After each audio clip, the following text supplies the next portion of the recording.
You woke up at 3 a.m. again. There was no sound, no alarm clock blaring in the dark. It was just that sudden, sharp pull from sleep, like something reached into the heart of your dreams and dragged you back to consciousness. The darkness in your room feels heavier than usual tonight, pressing against your skin, almost like it's watching you. You sit up slowly, your body stiff. The air is colder than it should be. This isn't the kind of cold that comes from an open window or a draft under the door. It's a different kind of cold, a cold that feels aware. You hold your breath, straining your ears to listen. The silence in the house feels wrong, like it's not empty, but waiting. Waiting for you to make the first move. A soft creak echoes from the hallway. You freeze, every muscle tensing. Another creak follows, this one closer, just outside your bedroom door. You try to rationalize it, telling yourself it's just the house settling, the old wood groaning under its own weight. But deep down, in that primal part of your brain, you know it isn't. Houses don't move with intention. Houses don't wait for you to wake up. Slowly, carefully, you swing your legs over the side of the bed. Your feet touch the cold floor, and you stand, stepping out of the relative safety of your room and into the hallway. The shadows here stretch unnaturally long, bending in directions they shouldn't, twisting into impossible angles. The silence feels thick, almost physical, like it's pressing against your eardrums. A low hum you can feel more than hear. You take a slow step forward, then another. The antique mirror on the wall catches your eye. A part of you screams not to look, to just keep walking, but you can't help it. Your gaze drifts to the glass. Your reflection stares back, but something is wrong. Terribly wrong.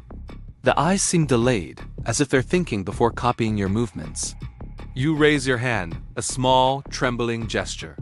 The reflection follows, but it's late, like it had to remember how to perform the action. A cold dread coils in your stomach. You take a quick step back, and the reflection smiles.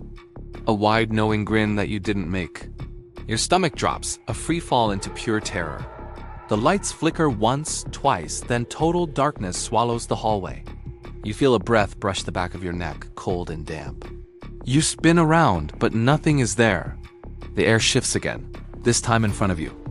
A whisper curls through the dark, a dry, rustling sound saying your name in a voice that sounds like yours, but older and broken. You back away, stumbling, your heart hammering against your ribs.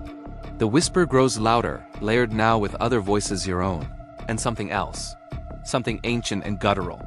You turn and scramble back toward the bedroom, but the floorboards groan behind you.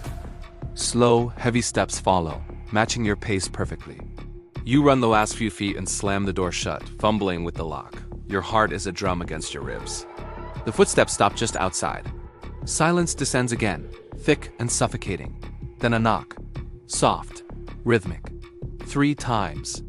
You hold your breath, pressing yourself against the door, willing your heart to be quiet.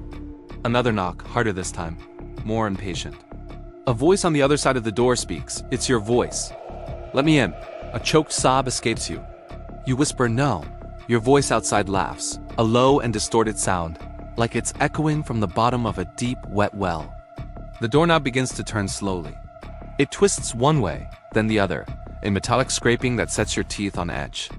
Then it stops. "You woke up for a reason," the voice says, its tone now calm, conversational. Minutes pass. Or maybe it's hours. Time feels warped, stretched thin. The house goes completely silent again. The presence outside your door is gone. Cautiously, you open the door, just a crack. The hallway is empty, the shadows are normal. The mirror on the wall is just a mirror, clean and still. Everything looks normal, too normal. You walk into the living room, a false sense of relief washing over you. The clock on the wall catches your attention. The hands are pointing to 3 a.m. Still, frozen, you reach out and touch it. The second hand jumps violently, then begins to tick backwards. A whisper fills the room, coming from right behind you. Behind you, you spin around. Nothing, but the whisper grows louder, circling you like a gathering storm.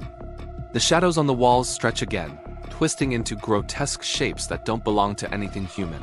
Long, spindly limbs, hollow, gaunt faces. Empty, staring eyes. You back away, but the shadows follow, crawling across the floor towards you like living ink. You run for the front door, your only escape. It won't open, the lock won't turn. You're trapped. The whisper surrounds you now, echoing from every direction. the different voices overlapping into a single, chilling message. You woke up for a reason. The shadows close in. The air grows colder, biting at your skin. Something thin and impossibly bony brushes your arm, tracing the shape of your skin like it's learning you, memorizing you. The lights flicker violently, strobing the room in disorienting flashes of white and black. In each flash, the shadows are closer, closer, reaching for you. You open your mouth and scream, a raw, ragged sound that gets swallowed by the dark. Total darkness. Total silence. Then, a final breath against your ear.